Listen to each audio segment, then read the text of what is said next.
কুয়াশায় ঘেরা শীতের রাতে আমরা এসেছি। আমার প্রিয় ভাই বোনেরা, দেখতে পাচ্ছ প্রেক্ষাপট এক অন্ধকারের বুকে আমরা দেখছি কিছু। মনে পড়ে যায় আধুনিক কবির সেই বিখ্যাত উক্তি, সেই নস্টালজিক কবিতার ফ্রেম, থাকে শুধু অন্ধকার, মুখোমুখি বসিবার বনলতা সেন। আমরা কবি জীবনানন্দ দাশের বনলতা সেন বোঝার চেষ্টা করব। কবিতাকে বোঝা যায় না, কবিতাকে অনুভব করা যায় মাত্র, তাও সময়ে সময়ে বদলে যায় তার ফ্রেম, তার কৌণিক দূরত্ব। একথা আমাদের মানতেই হয় যে কবির মতো করেই সবাই কবি নয়, কেউ কেউ কবি। কবি জীবনানন্দই বলেছেন, একটা কবিতা যখন কবিতার পদমর্যাদায় যায়, একটা কবিতা যখন কবিতা হয়ে ওঠে, তখন সে শুধু মানুষের কথা বলে না, সে ক্রমশ নতুন আর পুরনোকে মিশিয়ে দেয়, অর্থাৎ পুরনোকে ভেঙে নতুনকে নতুন ভাবে সৃষ্টি হতে সাহায্য করে। অর্থাৎ একটা কবিতার শক্তি তার অক্ষর, তার শব্দের কম্পাঙ্ক, তার রূপদক্ষতা আমাদেরকে সত্যি রবি ঠাকুরের মতো করে হেথা নয় অন্য কোথা, অন্য কোনখানে নিয়ে যায়। আমরা রূপসী বাংলার 17 সংখ্যক কবিতায় যদি একটা বিশেষ জায়গাকে আমরা কোট করি, যদি আমি ঝরে যাই একদিন কার্তিকের লীন কুয়াশায়, কবি বললেন যদি আমি ঝরে যাই একদিন কার্তিকের লীন কুয়াশায়, রূপসী বাংলার 17 সংখ্যক কবিতা। তাহলে এ কবিতা কি 5ই কার্তিক 1361কে লক্ষ্য রেখে লেখা? কি করে জানলেন 5ই কার্তিক 1361তে কলকাতার ব্যস্ত ট্রাম কবি আত্মার ওপর দিয়ে তার যন্ত্রচাকা রক্ত ছিটিয়ে দেবে, মেঠো ইঁদুরের মতো পড়ে থাকবে কবির ডেড বডি? কি করে সত্যদ্রষ্টা হলেন? আসলে সবাই কবি নয়, কেউ কেউ কবি। সেই জীবনানন্দের অনুভবের কবিতা বনলতা সেন। আমরা চেষ্টা করব কবিকে বুঝতে। যে কবিকে ক্যাম্পে লেখার জন্য চাকরি থেকে বহিষ্কার করা হয়, যে কবির বিরুদ্ধে কবি সুভাষ মুখোপাধ্যায়ও বলেছেন পলায়ন মানুষ, যে কবিকে মৃত্যুর প্রতীক সেটে দেওয়া হয়, যে কবিকে না না না নেগেটিভ, না বাচক ভুবনের মধ্যে ফেলে দেওয়া হয়, সেই কবির মধ্যে কত ইতিবাচক কথা, কত স্বপ্ন, স্বাদ, ভালোবাসার কথা বেঁচে ওঠে মৃত্যু টপকে। কিভাবে বেঁচে ওঠে, কিভাবে রবীন্দ্র যুগে বেড়ে উঠেও নগর কলকাতার গরল থেকে নির্জন দূরত্বে এক কবি নতুন ফ্রেমে কবিতা লিখছেন, তা বোঝার চেষ্টা করব আমরা। 1000 বছর ধরে আমি পথ হাঁটিতেছি পৃথিবীর পথে। প্রশ্ন, 1000 বছর ধরে তো মানুষ বাঁচতে পারে না। মানুষ তো বাঁচে 100 বছর ম্যাক্সিমাম, কি 102-3 বছর, অর্থাৎ গড় আয়ু আমাদের 80 থেকে 100-র মধ্যে। তো এই মানুষ কি করে বলে 1000 বছর ধরে আমি পথ হাঁটিতেছি? তাহলে কি মিথ্যাচার করছেন? এখানেই আমরা প্রথম শব্দের কম্পাঙ্ক বুঝতে দেরি করে ফেলি, শব্দের কম্পাঙ্ক বুঝতে আমাদের ভুল হয়ে যায়। আমরা জীবনানন্দকে বুঝতে পারি না, চিনতে পারি না। চেনা বৃত্তের, চেনা ভূগোলের সীমা ছাড়িয়ে তার কবিতা, তার শব্দ কথন অন্য কিছু বলতে চায়। 1000 বছর এখানে সংখ্যাতত্ত্বের 1000 বছর নয়, হলেও তা একটা জীবনের নয়। আসলে 1000 বছর ধরে মানুষের যে পথ পরিক্রমা, একটা মানুষের নয়, জন্ম থেকে জন্মান্তরে যাওয়া, একটা জীবন থেকে পরবর্তী জীবন, তার পরবর্তী জীবনের যে বোধ বয়ে যাওয়া, নদীর মতো জীবনও যে বয়ে যাচ্ছে হাজার হাজার বছর ধরে, এই বোধটাকে প্রকাশ করার জন্য হাজার বছর ধরে আমি পথ হাঁটিতেছি পৃথিবীর পথে। অর্থাৎ কবি বলতে চাইছেন, আমাকে কোনো সীমানা দিয়ে এঁকো না। যে রূপসী বাংলার কবি বললেন, এই বাংলাকে ভালোবেসে আমি আর কোথাও মরতে চাই না। এই বাংলার মাটির বুকে কবি মরতে চাইছেন। কবির স্বাদ মিটেছে, হয়তো রক্তাক্ত, হয়তো সে স্বাদ কাঙ্ক্ষিত নয়, সেভাবে নয়, তবু কবি এই বাংলাকে ভালোবাসেন, তাই তার কাব্যে রূপসী বাংলার কথা এত বেশি পাই। সেই কবি কিন্তু বনলতা সেনের কবি যখন হয়ে ওঠেন, তখন তিনি রূপদক্ষ বিশ্ব মানবের কবি। সেখানে তিনি শুধু বাংলার ওপর দিয়ে হেঁটে যেতে চাইলেন না, তিনি হাঁটলেন পৃথিবীর পথে। কেন না, গোটা পৃথিবী জুড়ে এভাবেই মানুষ হেঁটে যাচ্ছে, এভাবেই তাই তার প্রেমকে নিয়ে হেঁটে যাচ্ছে, তার ভালোবাসার মানুষের জন্য হেঁটে যাচ্ছে। সিংহল সমুদ্র থেকে নিশীথের অন্ধকারে মালয় সাগরে। কোথায় কোথায় কবি বিচরণ করছেন, কোন কোন ভূগোলে। সিংহল সমুদ্র, অর্থাৎ আমরা সিংহল সমুদ্র বললেই আমরা বুঝতে পারি যে শ্রীলঙ্কার কথা, আমাদের প্রতিবেশী দেশ, সমুদ্র দিয়ে ঘেরা সেই সিংহল দেশ। সিংহল সমুদ্র থেকে নিশীথের অন্ধকারে মালয় সাগরে, মালয় সাগর, দেশ ছেড়ে মহাদেশে পৌঁছাচ্ছেন, এশিয়া মহাদেশ।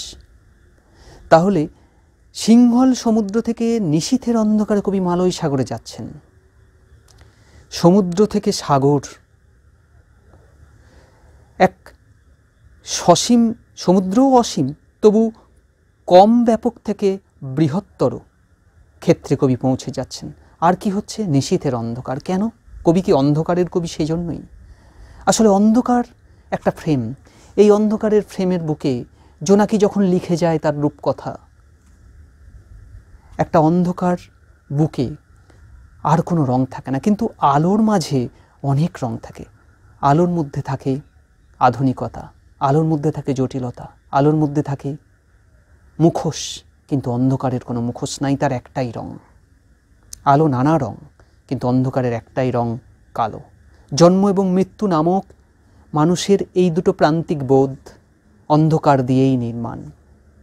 তাই বোধহয় কবি অন্ধকারকে এত বেশি ভালোবাসেন।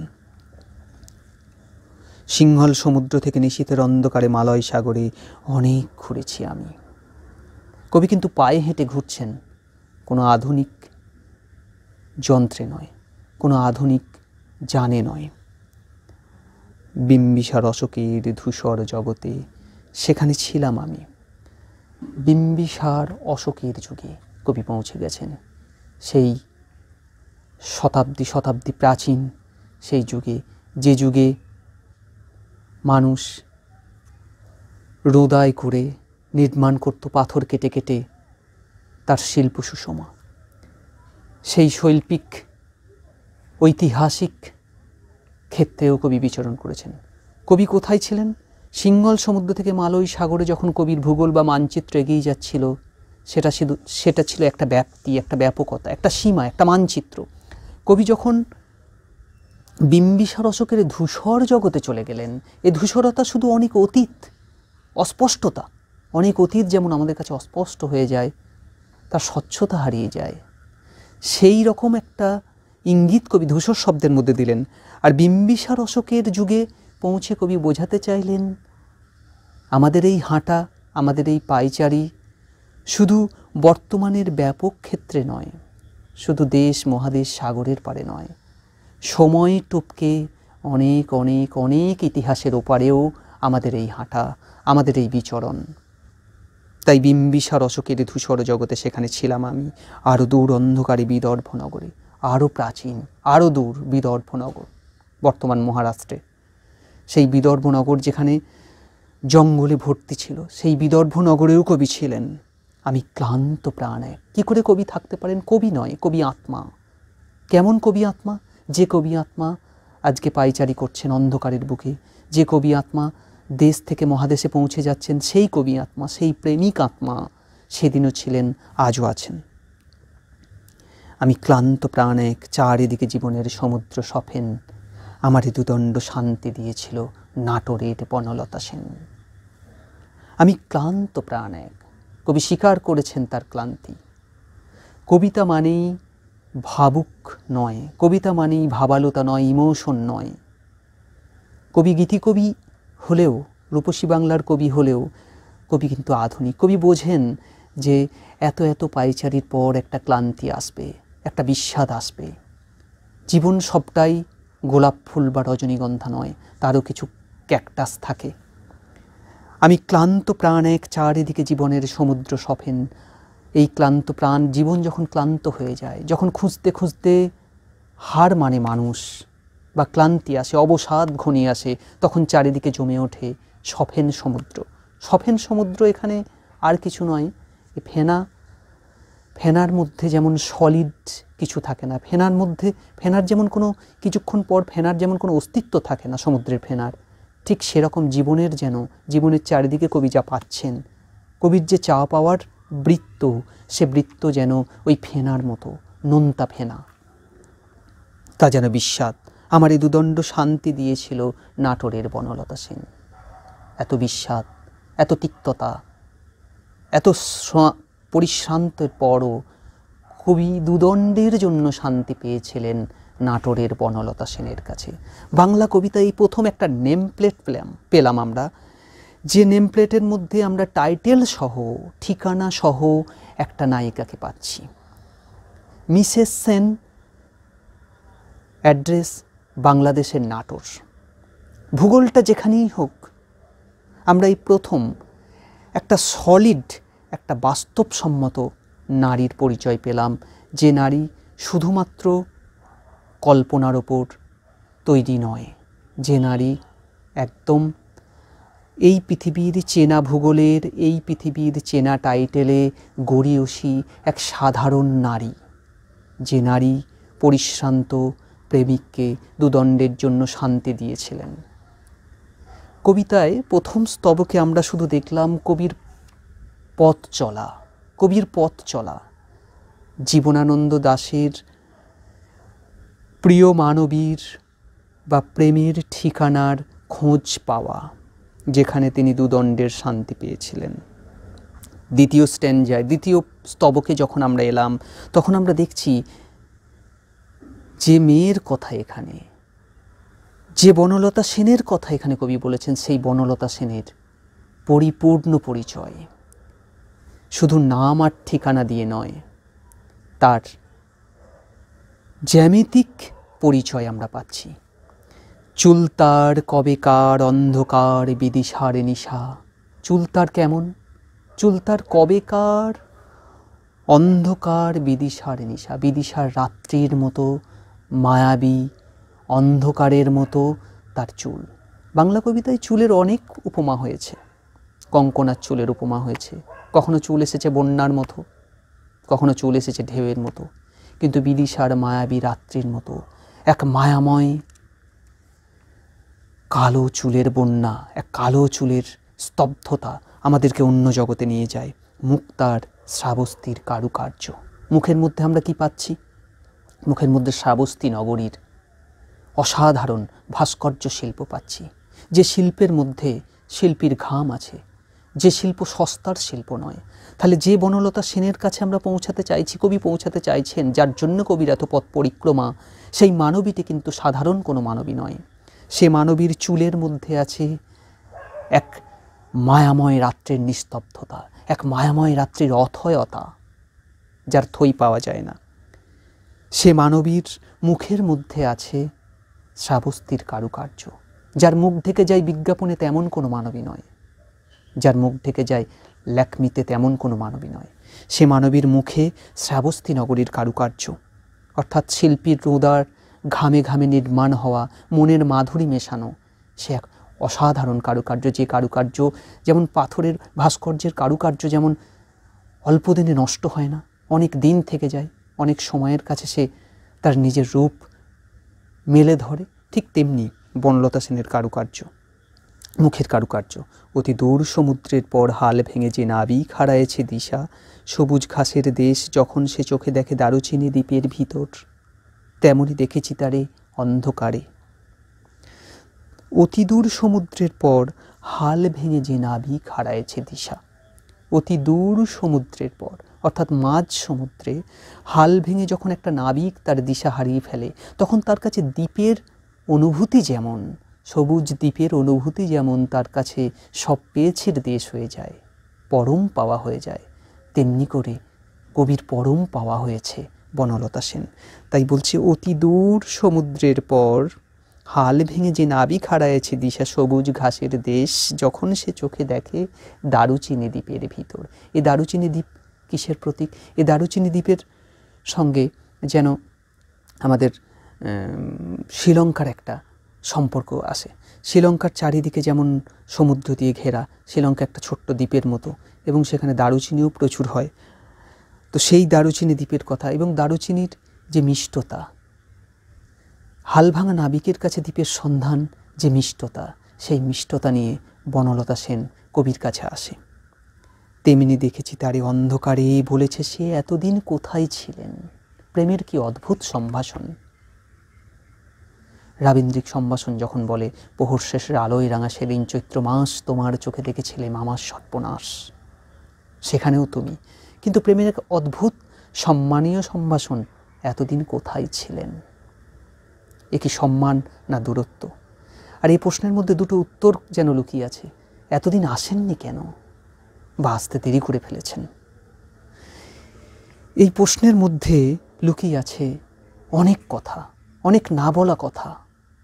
এর মধ্যে হতে পারে দুঃখ, এর মধ্যে হতে পারে চাওয়া, হতে পারে আমার আর উপায় নাই, আমি নিরুপায়। এতদিন কোথায় ছিলেন? প্রেমের এই আপনি আদেশ এই প্রেমকে সম্ভ্রান্ত করেছে, প্রেমকে সম্মানীয় করেছে। যদিও প্রেমের কোনো উত্তম পুরুষ, মধ্যম পুরুষ, প্রথম পুরুষ হয় না। প্রেমকে যে ভাষায় ডাকা যায় সে ভাষাতেই সে সাড়া দেয়। তবু বাংলা কবিতায় এও এক নতুন টেকনিক। পাখির নীড়ের মতো চোখ তুলে নাটোরের বনলতা সেন। বোধহয় উপমার কথা বলতে গেলে এ কথা না বললেই হয় না যে পাখির নীড়ের মতো চোখ, এই লুপ্তপমার ব্যবহার অসাধারণ হয়েছে বাংলা কবিতায়। আধুনিক কবিতার গর্বকে যেন বাড়িয়ে দিয়েছে উপমা প্রয়োগ।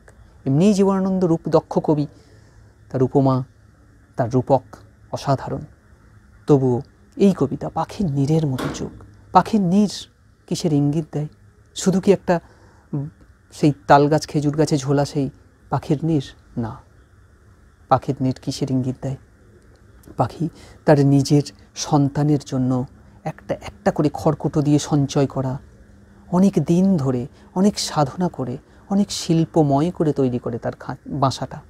সে বাসার মধ্যে তার পরবর্তী প্রজন্ম আধার থাকে। তাহলে সেখানে কি থাকে? সেখানে ভালোবাসা থাকে, সেখানে শ্রম থাকে, সততা থাকে, নিষ্ঠা থাকে, আর থাকে রূপ দক্ষতা।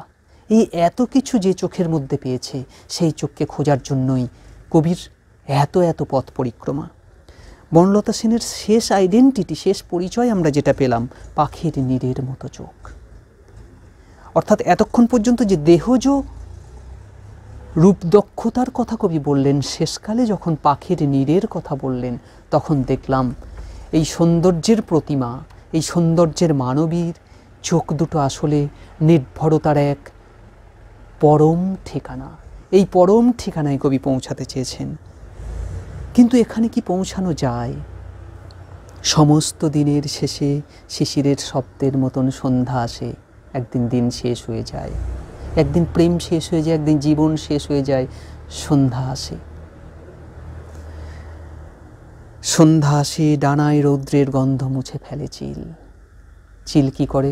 অতর্কিতে এসে মৃত্যুকে অভিনন্দন জানায়, অতর্কিতে এসে মৃত্যুকে উপহার দেয় চিল।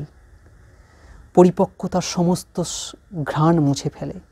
যে মানুষ ভেবেছিল ভালোবাসবো, ঘর করব, সংসার করব, তাকেও মৃত্যুর ডাক দিয়ে যায় চিল। এই চিল বিভিন্ন প্রতীকে বিভিন্নভাবে জীবনানন্দের কবিতায় এসেছে।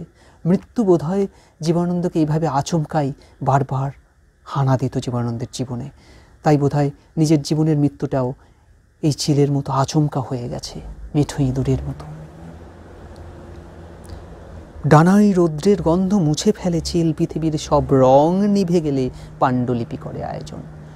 পৃথিবীর রঙে তো আর প্রকৃতির পাতায় কিছু লেখা যায় না। প্রকৃতির এই বিরাট পাণ্ডুলিপি, এই যে এই সমস্ত রং নিভে যাওয়ার পর, সূর্য ডোবার পর, এই যে বিশাল উন্মুক্ত আকাশে, এই বিরাট আকাশ জুড়ে যে অন্ধকারের পাতা পড়ে আছে, এই পাতায় জোনাকির রঙে লেখা যায় কত কথা। সবটাই নস্টালজিক, সবটাই প্রাকৃতিক, ভীষণ ভীষণ প্রাকৃতিক। এখানে কোনো রকম কেমিক্যাল কালি দিয়ে, কোনো রকম কেমিক্যাল পেপারের ওপর লেখা হচ্ছে না। এই বিরাট অন্ধকারের বুকে যে কোনো কিছু লেখা যায়। শতাব্দীর পর শতাব্দী, বছরের পর বছর, হাজার হাজার বছর ধরে এখানে বহু কবিতা, বহু কিছু লেখা হচ্ছে এই অন্ধকারের বুকে। এই অন্ধকারেই মানুষের পরম ঠিকানা মৃত্যু, এই অন্ধকারেই মানুষের পরম ঠিকানা গর্ভবাস। পৃথিবীর সব রং নিভে না গেলে নতুন করে পাণ্ডুলিপি হয় না, অর্থাৎ প্রেমের পাণ্ডুলিপি, অমরাবতীর পাণ্ডুলিপি। যে প্রেমের এক অসাধারণ কথা আমরা বৈষ্ণব কবিতার রূপকে পাই, যে বনমালী পর জনমে হইয় রাধা। অর্থাৎ শ্রীরাধা কৃষ্ণের প্রেম বোঝার জন্য একটা জীবনে সম্ভব নয়।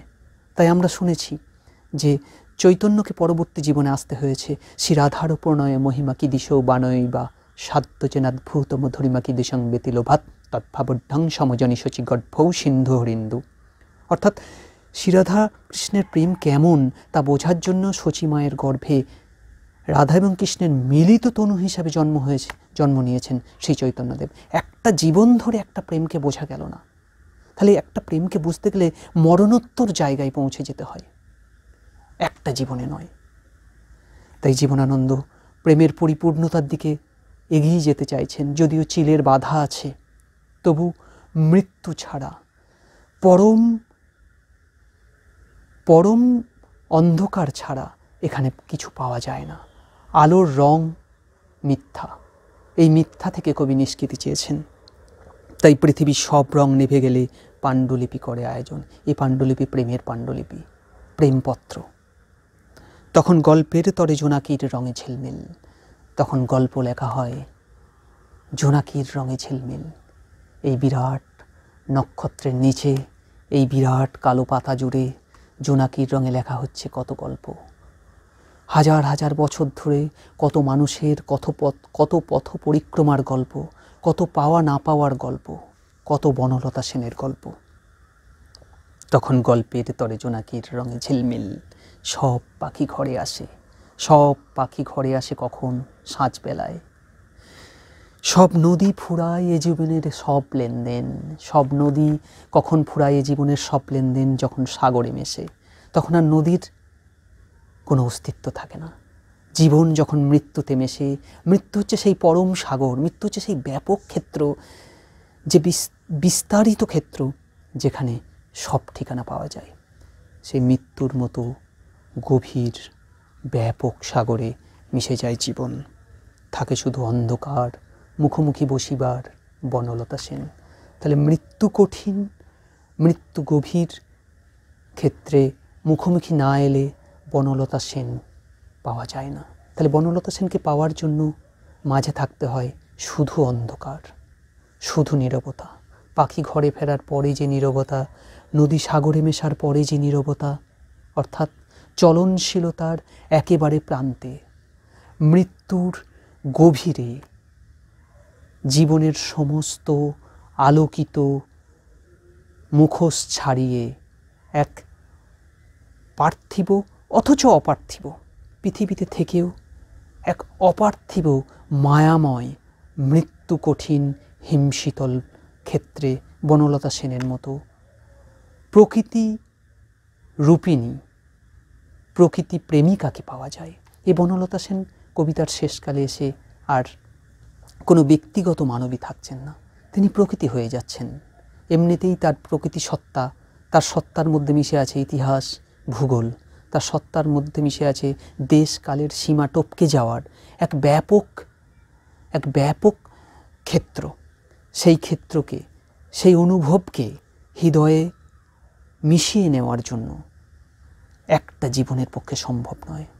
তাই মৃত্যু নামক উপাচার দিয়ে, জীবনের একদম প্রান্তিক নীরবতা দিয়ে কবি বরণ করে নিতে চেয়েছেন কবি অনুভব করতে চেয়েছেন হৃদয় দিয়ে, যাকে পার্থিব ফ্রেম দিয়ে ঠিক ধরা যায় না, যদিও তার অস্তিত্ব আছে। সেই অস্তিত্বকে ধরে সেই অপার্থিবে পৌঁছে যেতে হয়। যেমন করে চৈতন্যকে ধরে রাধাকৃষ্ণের অপার্থিব প্রেমে আমরা পৌঁছে যাই, ঠিক তেমনি করেই নাটোরবাসী বনলতা সেন নাম্নী কোনো মেয়ের, কোনো মানবীর অস্তিত্বকে ধরে আমরা পৌঁছে যাই বিদিশা নগরীর ঐতিহাসিক ক্ষেত্রে, বা আমরা পৌঁছে যাই মালয় সাগরের ভৌগোলিক ক্ষেত্রে, বা আমরা পৌঁছে যাই দেশকালের সীমা পেরিয়ে সব পাখি ঘরে ফেরা, সব নদী ঘরে ফেরার শেষ সন্ধ্যায়।